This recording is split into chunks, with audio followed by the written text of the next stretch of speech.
YouTube లో ఒకటి బాగా ట్రోల్ అవుతుంది. సిగ్గు లేకుండా డ్రామాలాడుతున్నామని చెప్తున్నారు. ఏ పశువుకో పుట్టాల్సిన దానివి ఆడదానిగా ఇంకో ఆడదానికి ఎలా పుట్టావే? ఆడంగిలదవలు సిగ్గు లేకుండా పోలీసులు పట్టుకొని మమ్మల్ని ఆపి ఇది కేవలం పొగరు.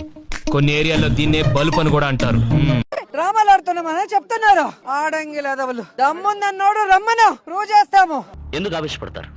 ఆడదంటే అణుకుగా ఉండాలి, తొందరపడకూడదు. దమ్ముందన్నోడు రమ్మను ప్రూవ్ చేస్తాము.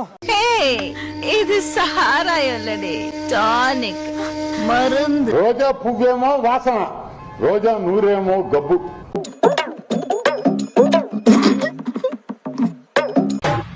మహిళల్ని ఎవరైనా కించపరిస్తే పోరాటం చేయాల్సినటువంటి మహిళా నేత విధానం కరెక్ట్ గా ఎడితే అన్ని కరెక్ట్ గా ఎడితే ఆడంగి వెదవల అని మహిళల్ని కించపరిచే విధంగా మాట్లాడడం.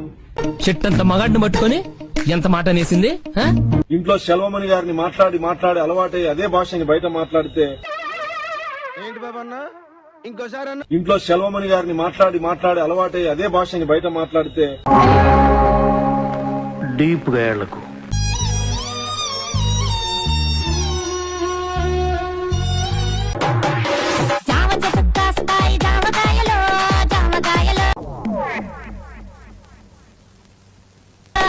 దమ్ముందన్నోడు రమ్మను ప్రూవ్ చేస్తాము.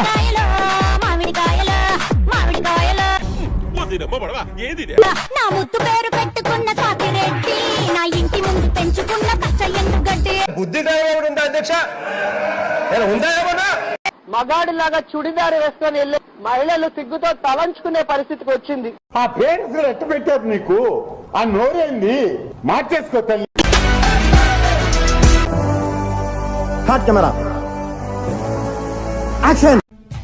నేనేం సావలేదు కదా, ఎందుకు అందరూ ఇటు కూర్చో ఉండాలి?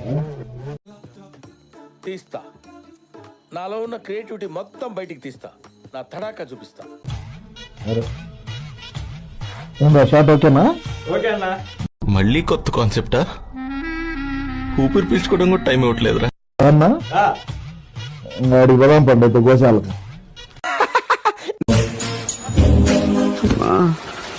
ఏడుకొచ్చేసింది. బ్యాటరీ తీసుకొని వచ్చేసి గోశాలకు.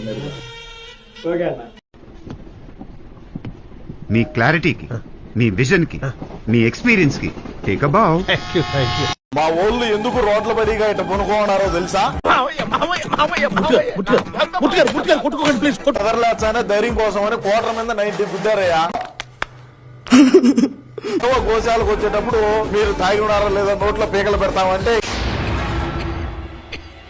ఆడికి పోయితే దొరికిపోతామని కోట్ల మీద పునుకొని తిరుగుతారు. మీకు అర్థం కాల మా ఊళ్ళు చేసే పని. అందులో ఎందుకే రోడ్డు పడి పోలీసు వాళ్ళు పొమ్మన్నారు కూడా, ఆడికి పోతే మీరు తాగినారా లేదా అని టెస్ట్ చేసి నోట్లో పీక పెడతారని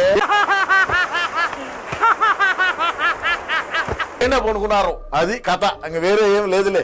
పోయింది, మొత్తం పోయింది. అసలు ఈ మిలీనియం టవర్ ఏంది? అసలు ఈ మిలీనియం టవర్ ఉన్నదనేటువంటిది మన పార్టీలో ఉండేవాడికి ఎవడికైనా తెలుసా? ఏం నరసింహనాయుడు అన్నా చాలా మొంటాడు, ఎవరి మాట ఏంటో. ఇప్పుడు ఆయన 2014 నుంచి 19 దాకా ముఖ్యమంత్రిగా ఉన్నప్పుడు ఆ మిలీనియం టవర్స్ కట్టాడంట. నాకు ఒక పెద్ద ఆయన చెప్పినాడు, ఒరే పిచ్చమన్నా కూడా ఇదిరా విషయం అని చెప్పి. నాకు తెలియదు.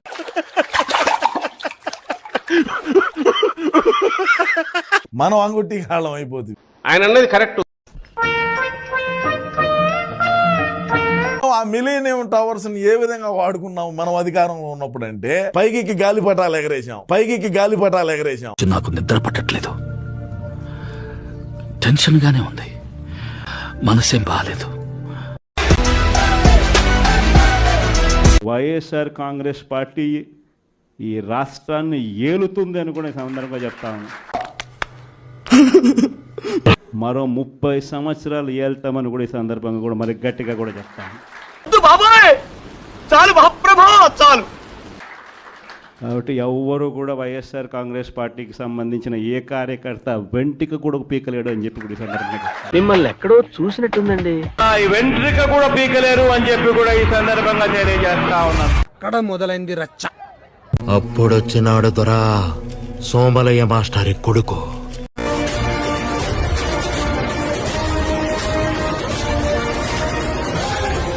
సేతుకున్న ఎంట్రికలు ఎట్ట లెగిసి నిల్చున్నాయిరా. ఈ పార్టీ కానీ వైఎస్ఆర్సీపీ ఎమ్మెల్యేలు కానీ ఈరోజు నిజంగా చాలా మంచోళ్ళ కింద కనిపిస్తూ ఉన్నారు. మా బామర్దికి మధ్య పిచ్చి మరీ ఎక్కువైపోయింది. ఏం మాట్లాడుతాడో అడిగే తెలియటం లేదు. ప్రతి ఒక్కరూ కూడా ఒక్కటే గుర్తుపెట్టుకోవాలి, కష్టం రానిదే సుఖం రాదు. ఇప్పుడు ఏం చేయాలంటే టెన్షన్ పడక మామ ప్లీజ్. ఒకసారి బాటిల్లో ఉన్న నీళ్లు బాటిల్లో ఉంటే బాటిల్లో నీళ్లు తాగుతాం. బాబోయ్, చిన్న మెదడు చితికిపోయి ఉంటుంది, లేకపోతే ఎందుకలా పిచ్చి పిచ్చిగా మాట్లాడతాం. బాటిల్లో ఉన్న నీళ్ళు ఒక్కసారి ఇలా పడేసినామని అంటే భూమిలోకి పడిపోతాయి, మళ్ళీ ఏరుకోలేం. క్యారెక్టర్ కూడా అలాంటిదే, ఒక్కసారి విడిచిపెట్టేసినాము అని అంటే మళ్ళీ దాన్ని ఏరుకోలేం. వాట్ థాట్, పిచ్చోలు అయిపోయారు మా టీం అంతా. ప్రజల్లో చులకన అవుతాం, ప్రజల్లో పలచన అవుతాం.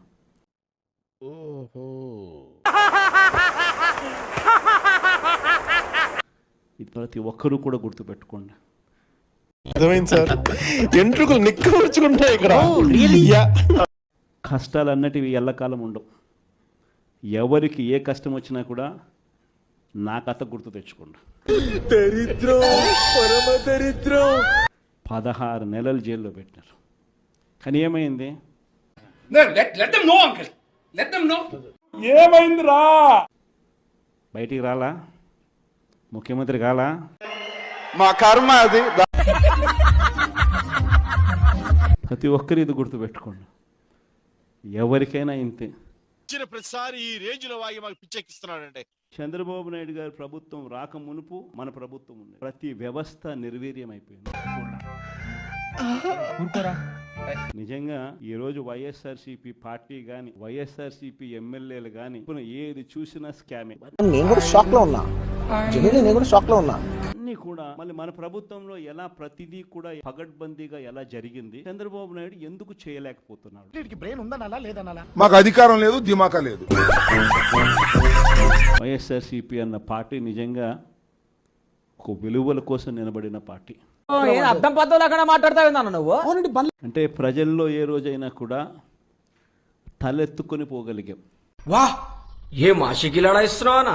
నీలాంటి డేంజర్ మనిషిని నా జిందగీలో చూడలేనా. ఈ రోజుకి కూడా నేను చెప్తా ఉన్నా, ఓడిపోయాం పర్వాలా.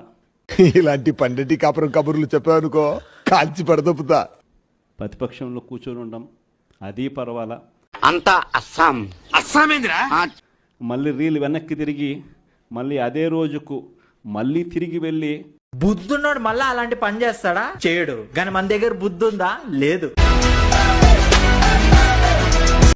Jagan the great. నీలాంటి ఫ్రెండ్ ఉంటే చాలు జీవితం మారిపోవడానికి. చంద్రబాబు నాయుడు గారి లేఖలో చాలా క్లియర్ గా కనిపిస్తోంది ఏంటంటే జగన్ ది గ్రేట్. ఇన్నేవాడు ఎరిపప్పు అయితే ప్రతి ముండనాయలు చెప్పేవాడే. నాకు చేత కావటం లేదు రైతులను ఆదుకోవటం. నేను మొత్తం తర్వాత చదివి వినిపిస్తా. ఇంతకాడికి వచ్చేపోయే నలుగురు దగ్గర ఒంటెలు తాగినా బెటర్ కదరా. నాకు చేత కావటం లేదు, మా పరిపాలనలో రైతులు అష్ట కష్టాలు పడుతున్నారు, కేంద్రం ఆదుకోవాలి. మాట్లాడుతున్నాను కదా. అదే జగన్మోహన్ రెడ్డి గారి హయాంలో హాయిగా గుండెపైన చేతులేసుకుని నిద్రపోయారు. అబోయ్ ఆపండి, లోపల నవ్వి నవ్వి కడుపు చెక్కలైపోతోంది. ఆయన గారు రాసినటువంటి లెటర్ తర్వాత నేను చదివి వినిపిస్తా. ఇదేటి ఏదో పిల్లపుకు మాటలు నువ్వు. ఎండలకు తాళలేక ఇంట్లో ఫ్యాన్ కింద సెద తీరుదాం అనుకుంటున్నారా? అవును. కాశ్మీర్ లో కరీనా కపూర్ తో కబడ్డీ ఆడినట్టుంది. కూలర్ దగ్గర కాసేపు చల్లగా గడుపుదాం అనుకుంటున్నారా? అవును బాసు, అవును. కానీ మీరేం చేసినా కరెంట్ షాక్లు మాత్రం ఖాయం. ఏం నరసింహనాయుడు. ఎందుకంటే అసలు కరెంటు వాడకుండా ఇళ్లకు తాళాలు వేసినా సరే కరెంటు ఛార్జీలు మాత్రం సుర్రుమంటున్నాయి. మండుతున్న ఎండలతో పాటు బిల్లులు భగ్గుమంటున్నాయి. ఏం మాట్లాడుతున్నావురా? కూటమి సర్కార్ కరెంట్ ఛార్జీల బాదుడు కొనసాగుతుంది. నీలో బేసిక్ సెన్స్ ఉంటుందనుకున్న ప్రతిసారి నువ్వు నన్ను డిసప్పాయింట్ చేస్తూనే ఉన్నావు. ఈ కరెంట్ బిల్ ఛార్జెస్ కూటమి ప్రభుత్వం వచ్చినాక బాగా పెంచేసింది. అది ఇది అని చెప్పేసి అని బాగా కూటమి ప్రభుత్వం మీద బాగా బురద జల్లుతున్నారు. సో ఇక్కడ ఏంటంటే ట్రూఅప్ చార్జెస్ FPPA చార్జెస్ ఇలా రాత్రికి రాత్రి మారిపోయారేంట్రా? బాబు గారు గవర్నమెంట్ లో ఉన్నప్పుడు 30 ఏళ్ళకి మాకు కరెంటు ఈ తక్కువ రేటుకే 30 ఏళ్ళకి బాండ్ రాసుకున్నారు. సౌండ్ కే ఇంత భయపడిపోతున్నాడంటే చూశాడంటే ఉచ్చబోసుకుంటాడు. అది రాసుకుంటే ఈ 2019లో జగన్ వచ్చిన తర్వాత వాళ్ళ గవర్నమెంట్ లో తెచ్చి మనం ఎందుకు ఉంచాలి అనే ఒక ఇత్తు మన సైకో మైండ్ సెట్ కదా. నా ఒక్కనికే అట్లా అనిపిస్తుందా అనుకున్నా, నీకు కూడా అట్లనే అనిపిస్తుందా? ఒక ఇత్తు దాన్ని రద్దు చేశాడు. దాన్ని రద్దు చేసి ఇంకో దానికి ఇది చేస్తే చూస్తేనే తెలుస్తుందిరా నీచ్ కమీన్ కుత్తేలు మీరేనని. అప్పుడు మనకి రేట్ ఎక్కువ పడుతుంది. అప్పుడు వాళ్ళ దగ్గర ఒక రేటు కొని కన్స్యూమర్స్ కి మన ప్రజలకి చాలా తక్కువకి ఇచ్చారు. నిజమా అల్లుడు? అంతకంటే ఇంకేం కావాలి సార్? వాళ్ళ దగ్గర కొన్నది ఒక రేటుకి, మనకి ఇచ్చింది తక్కువ రేటుకి. పైన పటారంలో నలటారం ఈ జగమంతా డంబాచారం. సో ఈ ఏపీ REC వాళ్ళు, ఏపీ రెగ్యులేటరీ ఎలక్ట్రికల్ కమిషన్ వాళ్ళు కోర్టుకు వెళ్లారు. ముట్టు చుట్టూ తిరిగినావు కదా, ఇప్పుడు అసలు బయటపడ్డా. ఇది పరిస్థితి బాగా లాసుల్లో ఉంది అని చెప్పేశారంటే పెద్ద సమస్య వచ్చి పడిందే.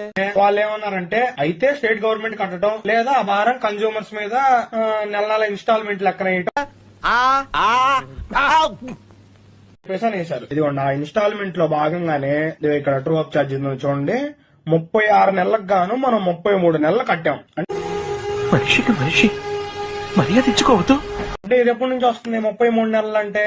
ఇంకోటి FPPCA ఛార్జెస్. భరించలేకపోతున్నాం బ్రో, డబుల్ పేమెంట్ ఇస్తానని ఆపేమని చెప్పండి. ఈ జగన్ చేసిన పనికే ఇది, జగన్ చేసిన పనికే. ఏం మాట్లాడుతున్నావురా? నరాలు కట్ అయిపోయింది.